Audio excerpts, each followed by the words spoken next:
இன்றைக்கி பன்னீர் பட்டர் மசாலா செஞ்சேன் இல்லையா, அது சூப்பராக வந்துருந்துச்சு. எப்படி செய்கிறதுன்னு சொல்கிறேன், ட்ரை பண்ணி பாருங்கள். பன்னீரை நல்லா கட் பண்ணிக்கணும்.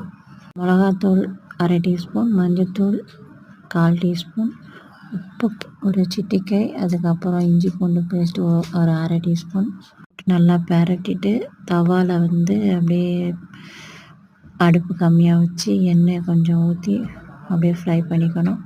அதுக்கப்புறம் ஒரு கடாயில் எண்ணெய் 50 கிராம் ஊற்றிக்கணும். அதில் பட்டை, ஏலக்காய், கிராம்பு எல்லாம் ஒன்று ஒன்று போட்டுடணும். இலை கிடைக்கும் இல்லையா, பிரிஞ்சி இலை, அதுவும் போட்டுடணும். அதுக்கப்புறம் 1/2 வெங்காயம் கட் பண்ணி போட்டுடணும். இஞ்சி பூண்டு பேஸ்ட்டு 2 டீஸ்பூன் போட்டேன். சிக்கன் குழம்பு பொடி 2 டீஸ்பூன் போட்டேன். நம்ம வீட்டிலேயே அரைச்ச மசாலா பொடி வந்து 1 டீஸ்பூன், அப்புறம் கரம் மசாலா அப்படி ஒரு சிட்டிக்கை மாதிரி தூவி விட்டேன். மிளகாத்தூள் 1/2 டீஸ்பூன், மஞ்சத்தூள் 1/4 டீஸ்பூன் போட்டால் போதும், ஏன்னா ஏற்கனவே அதில் போட்டிருக்கோம், மசாலாலையும் இருக்கும் அதனால். அப்புறம் பச்சை மிளகா 2 போட்டேன். அப்புறம் கொத்தமல்லி தழை கட் பண்ணி வச்சுக்கிட்டேன். அப்புறம் தக்காளி வெங்காயம் 3 தக்காளி 4 வெங்காயம் மிக்சியில் மீடியம் சைஸில் அரைச்சி அந்த விழுதையும் சேர்த்துட்டேன். நல்லா அப்படியே கிண்டி விட்டுட்டு தண்ணி வந்து ஒரு 1.5 டம்ளர் ஊற்றினேன். நல்லா தளன்னு கொதி வரும் இல்லையா, அந்த டைமில் வந்து பன்னீரை சேர்த்துடணும். பன்னீரை சேர்த்துட்டு அப்புறம் நான் நெய் தான் வந்து ஒரு 1/2 டீஸ்பூன் ஊற்றினேன்.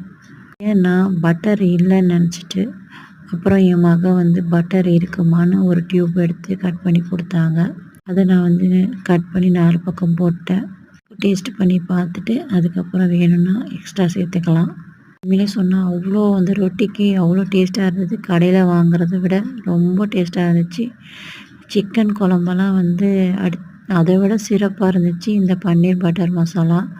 நீங்களும் ட்ரை பண்ணி பாருங்கள். இதே மாதிரி கேஸும் வேஸ்ட் இல்லை, சீக்கிரமும் ஆயிரும். அதே மாதிரி ரொட்டிக்கு உண்மையிலே அவ்வளோ சூப்பராக இருந்துச்சு. கட்டி ஆணமும் காலி ஆயிடுச்சு அந்தளவுக்கு. அதே மாதிரி ரொட்டியும் காலி ஆயிடுச்சு. பட்டரும் நெய்யும் இருக்கிறதுனால காரமும் கம்மியாக இருந்துச்சு.